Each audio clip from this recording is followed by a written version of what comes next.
எல்லாருக்கும் வணக்கம். என் பேர் கௌதம். நான் திருவண்ணாமலை மாவட்டம் செய்யார்லேருந்து வரேன். எனக்கு என்கேவி ஐயா 5 வருஷத்துக்கு முன்னாடியே தெரியும். நான் ஐயா ஃபஸ்ட்டு பார்க்க சொல்ல, ஐயா இந்த வீட்டில் யாராவது இருக்காங்களா, இல்லை வீட்டில் யாராவது கிளிப் யாராவது போட்டிருப்பாங்களா அப்படின்ற மாதிரி, கண்ணாடி போட்டிருப்பாங்களா அப்படின்னு சொல்லி கேட்பாங்க. எனக்கு ஒரே ஆச்சரியமாக இருக்கும். ஐயா இந்த முறையை நம்மளுக்கு கற்றுக் கொடுப்பாங்களா அப்படின்ற மாதிரிலாம் நான் இயங்கியிருக்கேன். இப்போ என்கேவி அகாடமி மூலிமா அந்த வாய்ப்பை, ஒரு பொண்ணான வாய்ப்பை எல்லோரும் கொடுத்துருக்காங்க. நான் எனக்கு நான் கிளாஸ் வந்ததுக்கப்புறம் நான் ஜாதகம் பார்த்த முறையை, என்னுடைய எக்ஸ்பீரியன்ஸை நான் உங்ககிட்ட பகிர்ந்துக்கிறேன். என்ன நடந்தது அப்படின்னா, ஒருத்தர் என்னால் கேட்டார், என்னோடய இடம் சேல் ஆகவே இல்லை, அது முடியுமா, நான் 6 மாதமாக ட்ரை பண்ணுறேன், முடியவே இல்லை அப்படின்னாரு. அப்போ நான் சொன்னேன், அவருக்கு 5ஆம் இடம் பாதிக்கப்பட்டிருந்தது.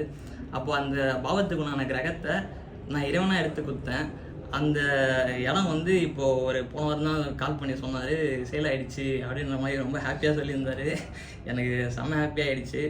இது நான் வசனையாகவும் எங்கள் சதீஷ் சாரையும் நான் நினச்சி தான் சொன்னேன்.